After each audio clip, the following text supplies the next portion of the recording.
Muy buenos días. Son las 6 de la mañana de este lunes 25 de septiembre de 1828.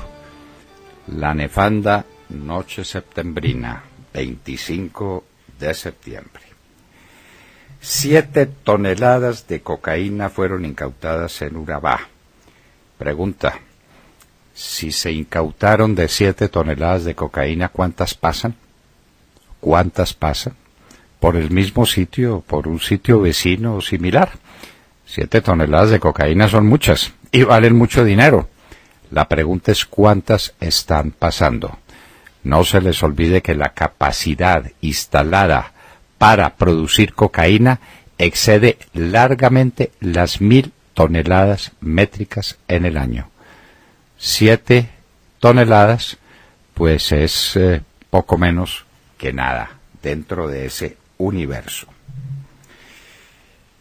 Luis Alberto Moreno,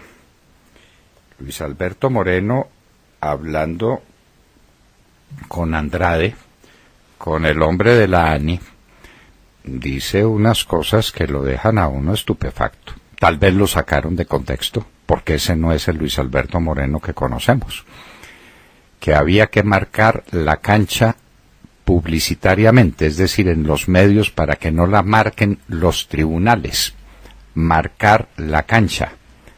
Ese no es el Luis Alberto Moreno que hemos conocido, admirado y querido.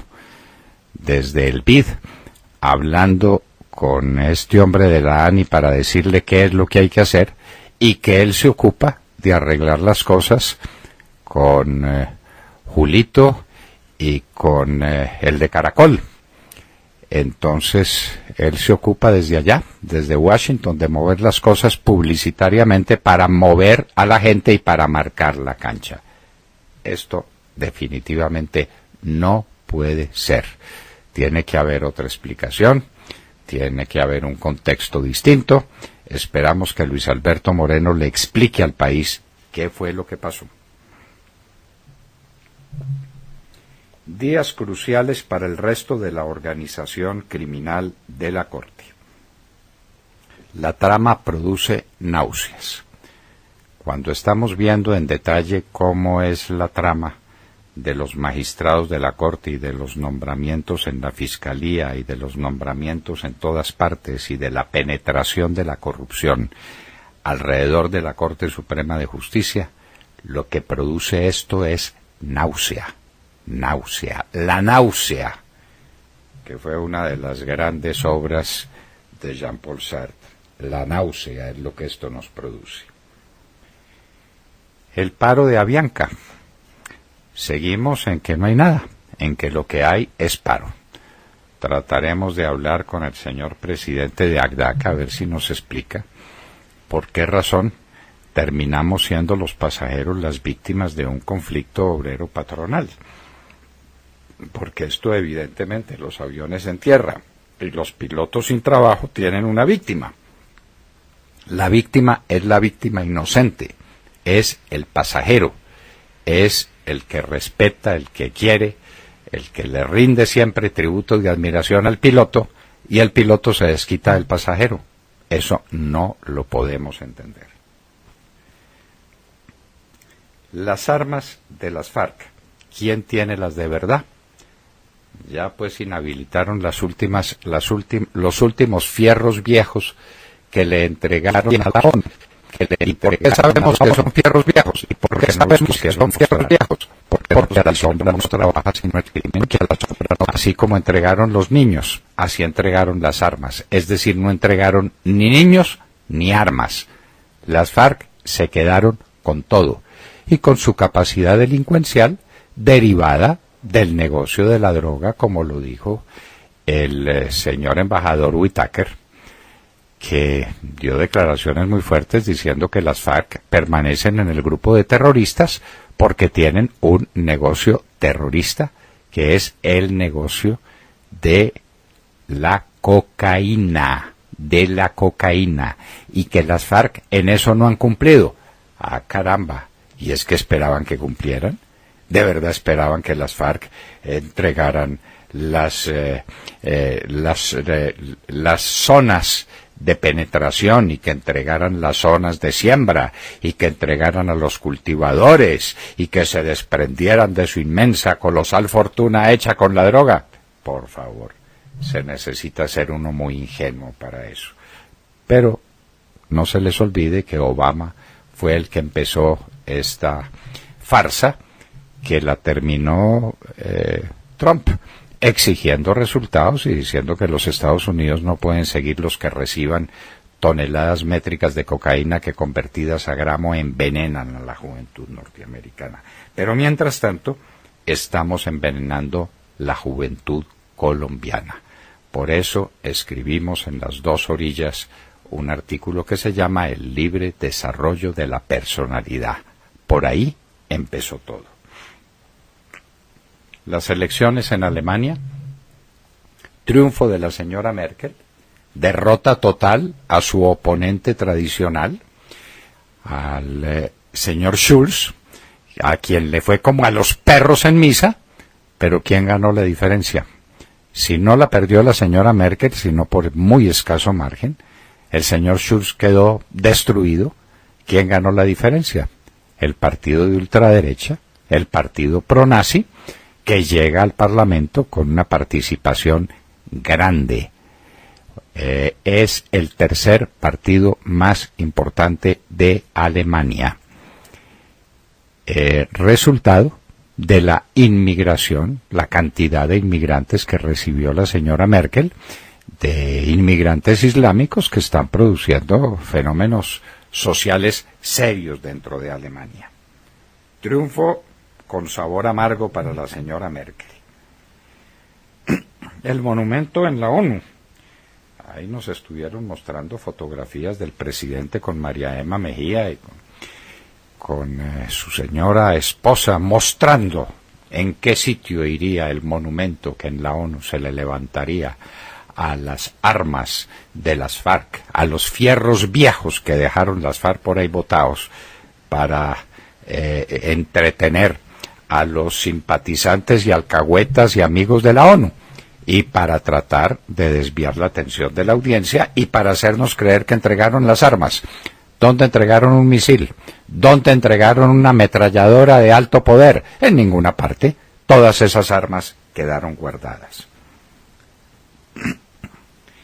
Ahora, el señor Gil Botero, el ministro de Justicia, contrata a Montealegre. Esto es el colmo de la desvergüenza. Montealegre fue contratado por Gil Botero para que ayudara a preparar la ponencia que presentarían los miembros del Congreso santistas al Congreso sobre la JEP. Esto es inaudito, esto es vergonzoso. ¿Qué es que los del Congreso no son capaces de presentar una ponencia?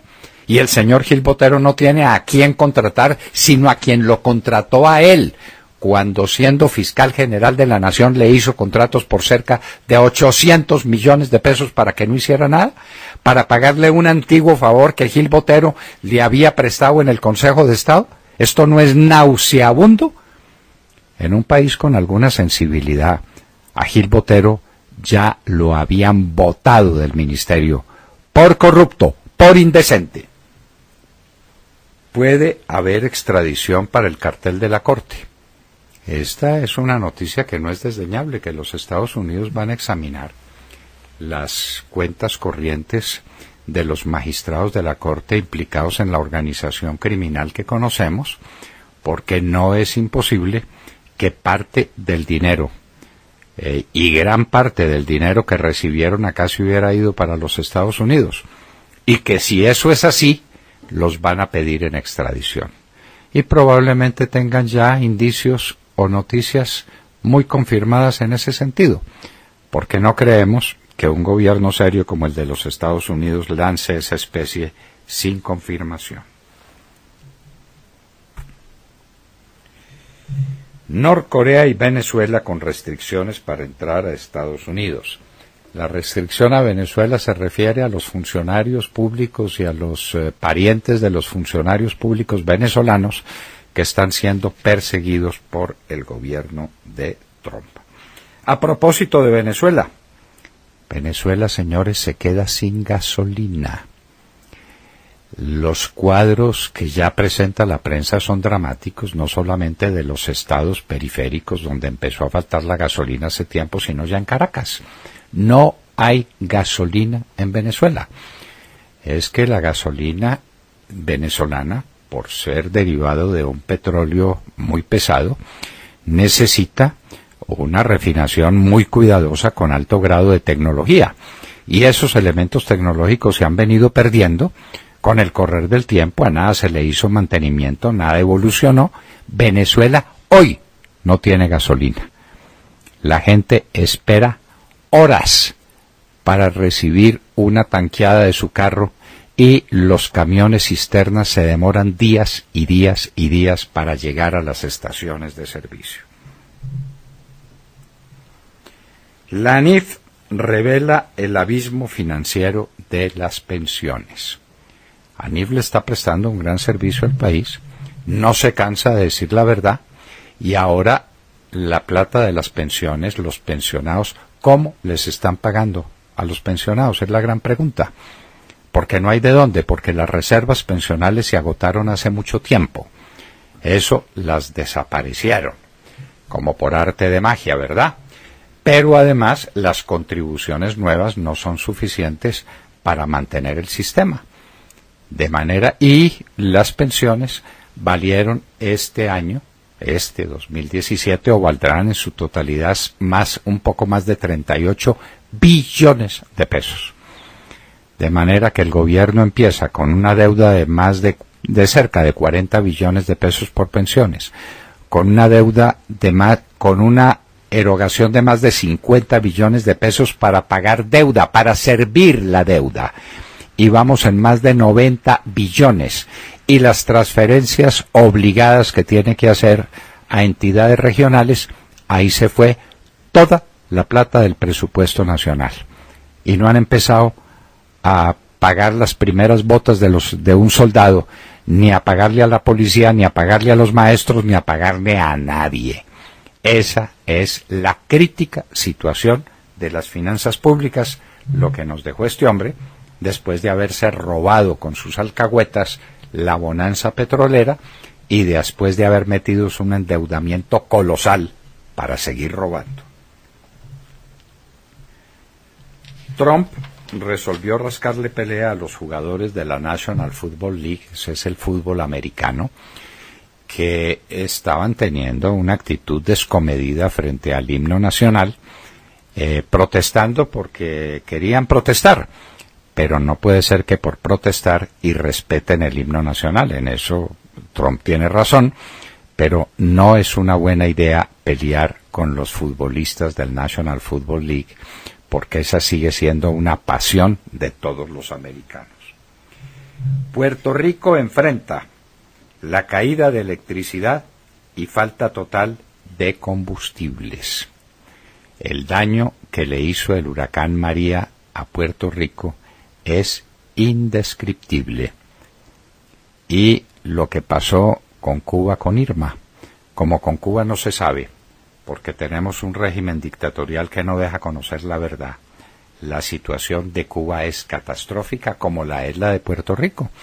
Están sacando enfermos graves de los hospitales de Puerto Rico para llevárselos a los Estados Unidos o a otros sitios donde haya electricidad. Hasta ese punto dramático están llegando las cosas en Puerto Rico. Muertos en Malí, 3 miembros de la Fuerza de Paz de la ONU y heridos otros 5 por parte de guerrilleros. Yerno de Trump hace lo de Hillary con su correo electrónico. Recuerden la gran campaña de Trump contra Hillary porque había utilizado su correo personal para temas de gobierno. Pues han sorprendido al hijo de Trump haciendo exactamente lo mismo. La corrección filial de prelados conservadores católicos al Papa Francisco. Esto no pasaba en la Iglesia desde el siglo XIV. 60 prelados conservadores se censuran al Papa Francisco por estar violando los preceptos de los sacramentos de la religión católica, cuando el Papa Francisco abre las puertas de la Iglesia a católicos que se han divorciado y que se han vuelto a casar. Esto se llama una corrección filial. Y Andrés París también da declaraciones, nada menos que en el Externado de Colombia. Y también dice la verdad, porque los borrachos y los niños dicen la verdad, y estos hombres son muy elementales, son como niños. Que la JEP, cuyos nombres, los nombres de los magistrados de la JEP los conoceremos mañana, que la JEP está diseñada para condenar a Álvaro Uribe Vélez. Eso lo sabemos desde hace mucho tiempo, se lo dije personalmente al presidente Uribe en una reunión en el edificio de la calle 14 en Bogotá, del Club de Banqueros, en una reunión en que dije, no les quepa ninguna duda, que la justicia que están diseñando es para ir por el presidente Álvaro Uribe Vélez, ahora lo confirma Andrés París. Y en Hoy en la Historia, 25 de septiembre de 1828, la nefanda noche septembrina. Recordaremos ese hecho que marcó el final de la vida del Libertador y el final de la Gran Colombia. De todo esto y de mucho más hablaremos con ustedes en las próximas horas en la Hora de la Verdad. Recuerden ustedes que los invitamos como siempre a seguir nuestra señal en Internet a través de los dispositivos WOM de radio y de tuning en su smartphone, en su tablet o computador en cualquier parte de Colombia y el mundo escribiendo La Hora de la Verdad, audio de alta calidad para que nos lleve en cualquier parte. Gracias a todos. La situación económica a la que nos llevó este gobierno es tan grave que ya no saben en dónde pueden conseguir más, o como dicen ustedes, raspar la olla, ¿no? Sobre todo ahora que se acercan las elecciones, o será pura casualidad, ¿no? La última genialidad del gobierno, que refleja el mal manejo de sus presupuestos y su desesperación, es un artículo de la ley del presupuesto general que se está estudiando en el Congreso y que pretende sacar 400.000 millones del Fondo Nacional del Ahorro para el presupuesto del 2018. Al parecer, ese dinero sería para financiar programas sociales, algo que muchos ni entienden, ni aprueban, ni se lo creen, ¿no? Como es el caso del expresidente Augusto Posada, quien no disimuló su malestar y salió a criticar abiertamente semejante decisión. Dijo Augusto Posada que en 50 años no había pasado nada parecido, que es una defesio usar el dinero que pertenece a los afiliados. Y se crean suspicacias, dijo también, sobre a quién le quieren hacer el favor con este gran daño que pueden causar. En otras palabras, y para resumir, el gobierno busca desesperadamente en dónde conseguir dinero ahora que casualmente se acercan las elecciones. Y en un ataque de creatividad no se les ha ocurrido otra idea más genial que echarle mano al dinero de los ahorradores del Fondo Nacional del Ahorro para financiar programas sociales, como si la vivienda, que es el cometido fundamental de esa entidad, no fuera de por sí un programa social, ¿no? La pregunta es, o las preguntas son, ¿qué hay detrás de esta propuesta? ¿Y se volvió el Fondo Nacional del Ahorro un fortín político, como muchos afirman? Desde hace rato lo volvieron un fortín político, Montserrat. Y es que están diciendo la barbaridad de que eso no afectaría para nada a los ahorradores. Montserrat, una institución financiera puede prestar un número de veces X, generalmente es 9, 10, 11 veces, el valor de su capital y reservas, de su patrimonio personal. Si usted le resta al patrimonio personal, ¿cuál es el resultado? Pues que esa entidad puede prestar menos. Es una manera de producir un fenómeno de astringencia, de eliminación de la capacidad de préstamo del Fondo Nacional del Ahorro, para favorecer los planes del gobierno en vísperas de elecciones. Eso es. El presupuesto es el presupuesto del año entrante. El gobierno va a estar seco de recursos. Nada mejor que la plata de los ahorradores del Fondo Nacional del Ahorro. Esos son, en su gran mayoría, servidores públicos, pero hay muchas personas que, debido a la gestión excelente de Ricardo Arias y de su antecesor en el gobierno del presidente Uribe, llevaron sus ahorros al Fondo Nacional del Ahorro. Y es de esa plata de la que quiere disponer el gobierno de Santos para sus planes sociales. Dejar a la gente sin casa. Porque obviamente si no tiene apalancamiento el Fondo Nacional de Ahorro, no puede prestar para las casas, para las soluciones de vivienda de los ahorradores del Fondo Nacional del Ahorro. Está claro, ¿no es cierto, Monserrat? Sí, está claro, pero es muy preocupante, ¿no? No, Sí. pero ¿cómo que preocupante? Pero Sí, hágame el favor. esperemos que Ay. eso no llega a buen puerto, ¿no? Esas intenciones se queden en el camino, ¿no? ¿Y con qué se hizo el capital del Fondo Nacional de Ahorro? ¿Con qué se fue fortaleciendo?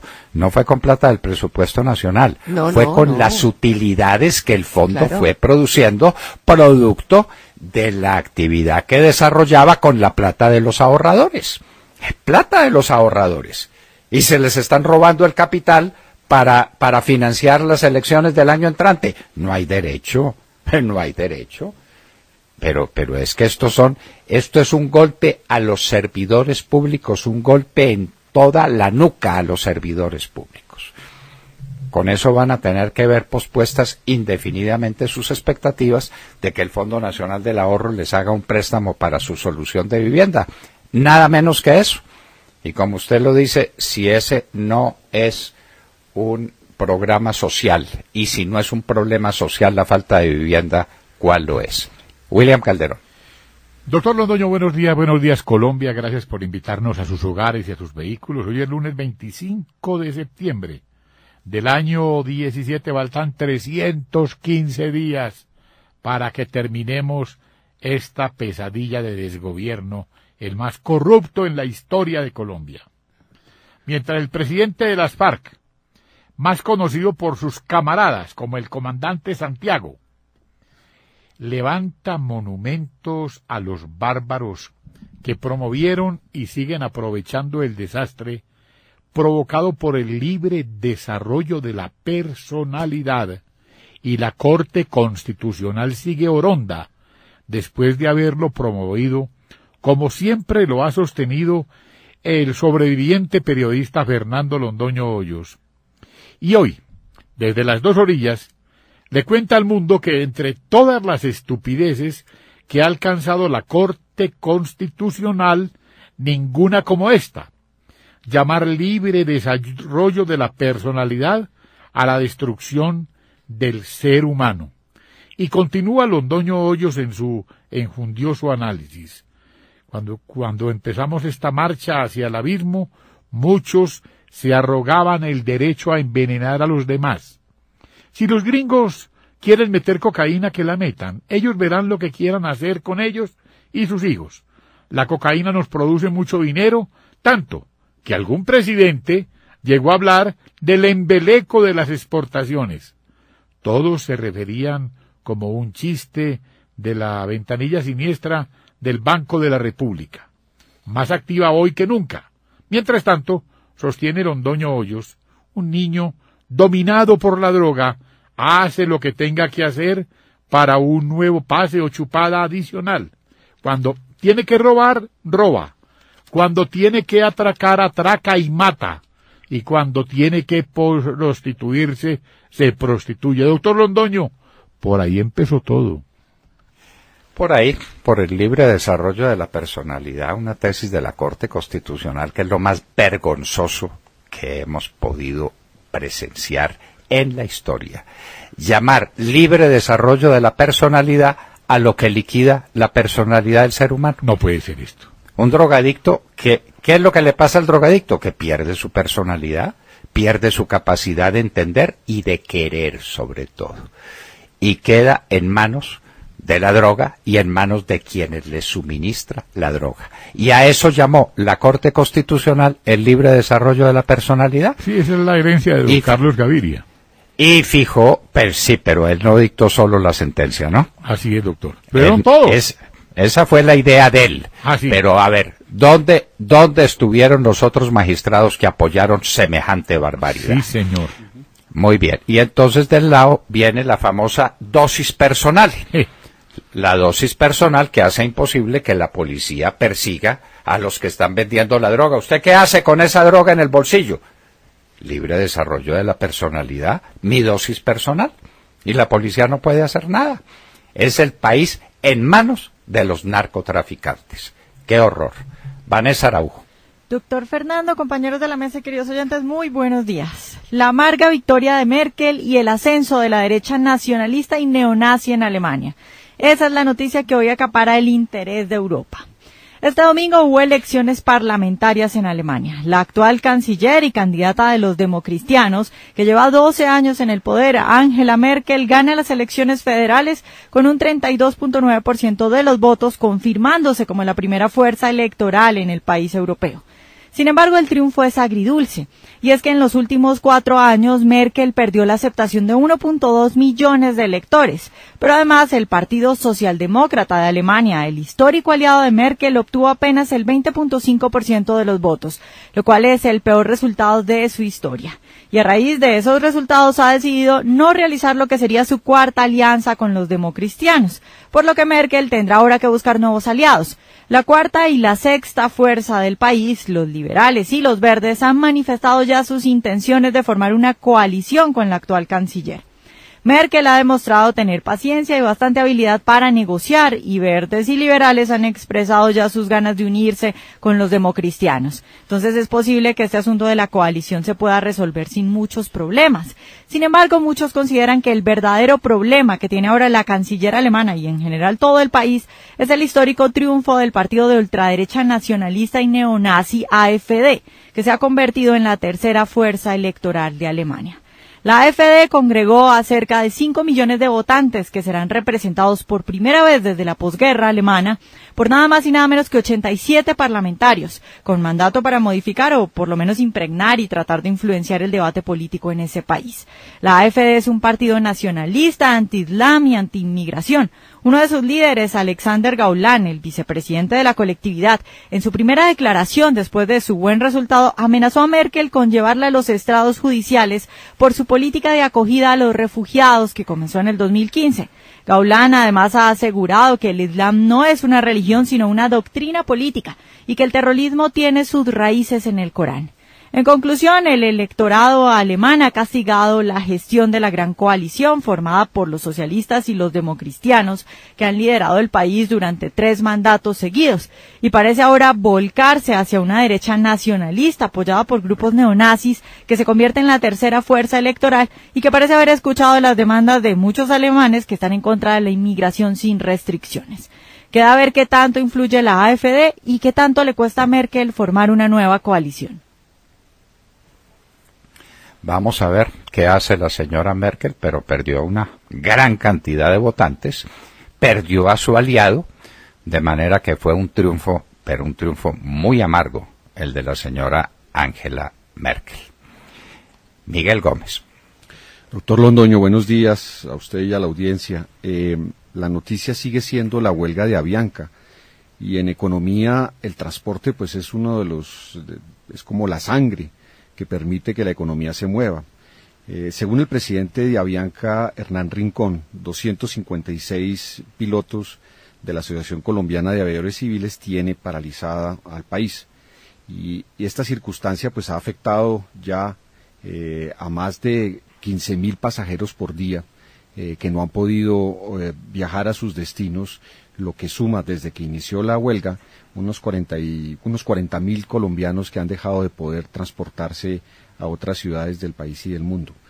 En una nación como Colombia, que no tiene muchas alternativas de transporte y que por su geografía, por la distancia y sobre todo por la ausencia de infraestructura, no tiene opción distinta que la de utilizar el transporte aéreo, la huelga de Avianca pues nos está afectando y nos está golpeando duramente.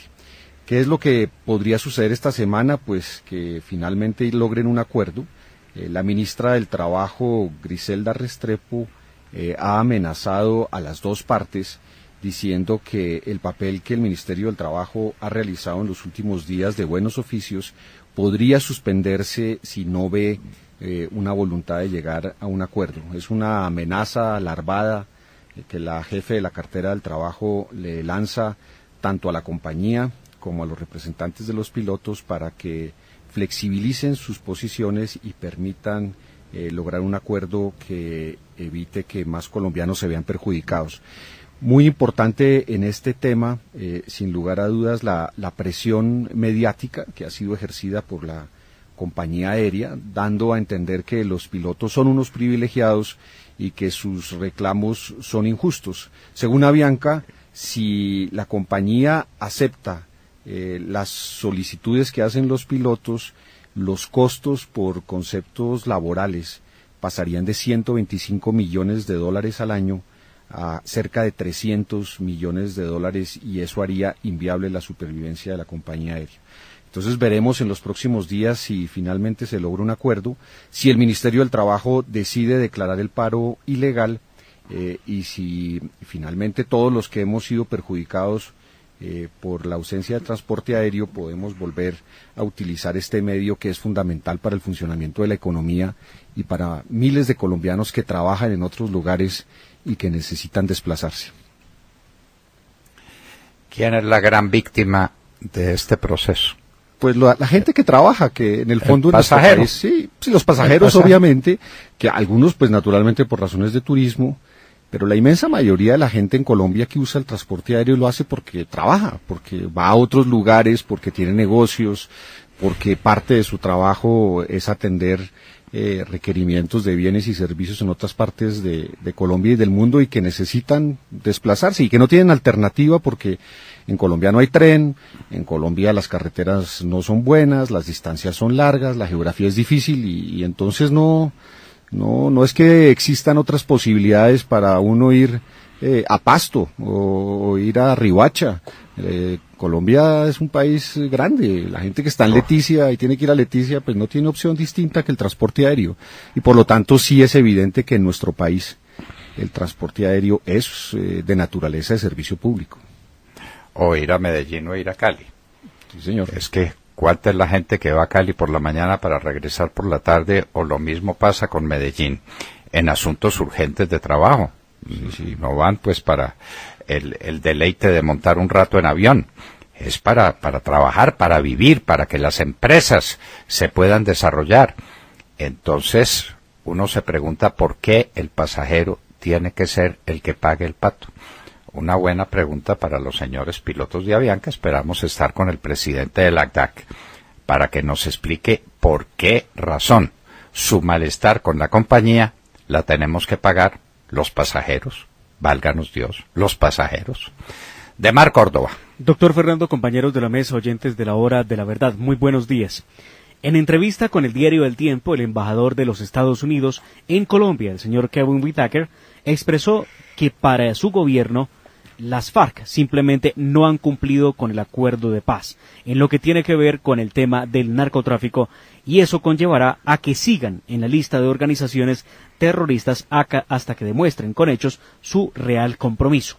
El embajador, que cambió su discurso desde la llegada del presidente Donald Trump, dijo que las FARC tienen la obligación de suministrar información sobre las redes de narcotráfico con las que negocian, como se estableció en el acuerdo de La Habana. Whitaker le recordó al gobierno Santos que los Estados Unidos está muy atento al tema del creciente narcotráfico en el país y que el mecanismo de sustitución voluntaria genera mayores dudas, pues se trata de apelar a la buena voluntad de los cultivadores de coca, en otras palabras, a las FARC, fabuloso negocio que no se compara con ninguno otro. Según el funcionario norteamericano, su gobierno está listo para hablar con las FARC y así obtener toda la información sobre criminalidad y desmantelar a las organizaciones criminales donde hoy por hoy están la gran mayoría de los terroristas de las FARC. Diría uno, señor embajador, siéntese para que no se vaya a cansar esperando que las FARC le cuente. Para el señor Kevin Whitaker, las FARC podrán salir de la lista solo con hechos. Pues no se trata simplemente de haber dicho que firmaron un acuerdo y que por ese motivo los van a sacar de la lista de organizaciones terroristas. Y la FARC no está haciendo nada para salir de ahí. Por último, reseñó el embajador que insistirá en la extradición de narcotraficantes y miembros de las FARC que deben comparecer ante la justicia de su país, sobre todo si siguen delinquiendo, como está probado según información que tienen los Estados Unidos. Ese país se presenta en Colombia como el gran salvador de este proceso de impunidad, pues los Estados Unidos no permitirá que las FARC queden en la impunidad en armas, haciendo política y exportando coca. Razones de peso tiene el terrorista de las FARC, alias Timochenko, para preocuparse, porque no se dará la paz estable y duradera, no para Colombia, sino para ellos que pretendían vivir en paz a pesar de su extenso prontuario criminal.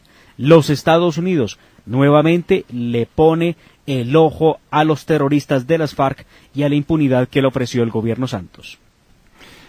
Nos tomaron el pelo con las armas, porque tenía una alcahueta dispuesta a dejarse meter cualquier mentira, que era la ONU. Y los mamertos de la ONU que están aquí en Colombia metiendo mentiras. Nos tomaron el pelo con los niños. ¿Dónde están los niños y cuándo los devolvieron? No los devolvieron o los sacaron por la puerta de atrás o los desaparecieron. Nos tomaron el pelo. Y ahora nos quieren tomar el pelo también con el tema de la cocaína. Los Estados Unidos no se deja, porque ellos son los destinatarios de gran parte de esas 1.000 toneladas métricas de cocaína que están produciendo las FARC, con sus amigos y socios de las BACRIM y del ELN. Y los Estados Unidos no están dispuestos a dejarse meter ese gol, como ahora dice. A propósito de gol, Tata Castro, buenos días. Doctor Londoño, compañeros y oyentes, muy buenos días. Con marca histórica terminó ayer el Mundial de Ciclismo de Ruta en Bergen, Noruega. El esloveno Peter Sagan ganó por tercera vez la prueba de fondo y se convirtió en el primer ciclista que lo logra consecutivamente. Con un tiempo de 6 horas, 2 minutos y 6 segundos, en el recorrido de 267.5 kilómetros, Sagan venció en un espectacular photo finish al ídolo local Alexander Kristoff. En tercer lugar llegó el australiano Michael Matthews. El mejor colombiano en la prueba fue Fernando Gaviria, quien llegó en el lote con los ganadores, pero se quedó sin piernas en los últimos metros del embalaje. No pudo acomodarse bien y disputarle la victoria al ganador, quien en los últimos kilómetros estuvo cuidando la rueda del colombiano todo el tiempo. Gaviria terminó de octavo con el mismo tiempo de Sagan. Rigoberto Urán y Harlison Pantano, quienes acompañaron a Gaviria hasta donde pudieron, terminaron 27 y 67 respectivamente, y Sergio Luis Henao, quien sufrió una caída con su primo Sebastián, logró terminar de 115. Solo 4 de los 9 colombianos presentes en esta competencia que cerraba el Mundial llegaron hasta la meta. El resto, entre ellos Nairo Quintana, no finalizaron. Seguramente el año entrante en Innsbruck, Austria, donde se realizará el próximo Mundial, Fernando Gaviria tendrá otra oportunidad de darle a Colombia la primera medalla de oro en esta prueba. Sin medallas, Colombia le dijo adiós al Mundial de Ciclismo de Ruta. Holanda, con 4 de oros, terminó como ganador del campeonato. Y les recuerdo que ese hombre que fue descalificado en el pasado Tour de Francia por el codazo que le metió a Mark Cavendish, donde lo derribó y además lo dejó lesionado, doctor Londoño, fue el ganador y el que está haciendo historia hoy. Muy bien. Ganador por tercera vez consecutiva, y a los colombianos nos fue muy mal. Nuestra esperanza era Fernando Gaviria. Destacamos que fue capaz de recorrer los 267 kilómetros con el pelotón puntero, de llegar con el mismo tiempo del ganador, pero le faltaron piernas para el remate. No se les olvide que es el más joven de todos, tiene 22 años, hizo una excelente carrera y se quedó al final sin aire, sin piernas, para disputar el sprint final. Y tenemos una noticia de último minuto de Mar Córdoba. Sí, doctor Fernando, hace pocos minutos los medios de comunicación aquí en Bogotá, Caracol y Blue, han lanzado la noticia del momento, que es la solicitud que se estaría tramitando ya de extradición del exmagistrado Francisco Ricaurte. Tal como usted lo anunciaba esta mañana, doctor Fernando, efectivamente las autoridades de los Estados Unidos han venido rastreando cuentas bancarias del exmagistrado Ricaurte, por lo que estaría de extradición, pues allí habrían ido a parar muchos de los dineros que se cobraron para amañar sentencias en la Corte Suprema de Justicia. ¿Y de Leonidas Bustos no se dice nada? De Leonidas Bustos aún no se dice nada. Bueno, porque todo ese dinero algún destino tuvo. Y en un minuto estaremos con la periodista y columnista colombiana y española, Salud Hernández. ¿Qué pasa con la famosa paz en Colombia? El caso de Shirley Lawrence, oficial del Gaula del Ejército, víctima de un atentado de las FARC. Una excelente nota periodística de Salud Hernández sobre la que es importante regresar en un minuto.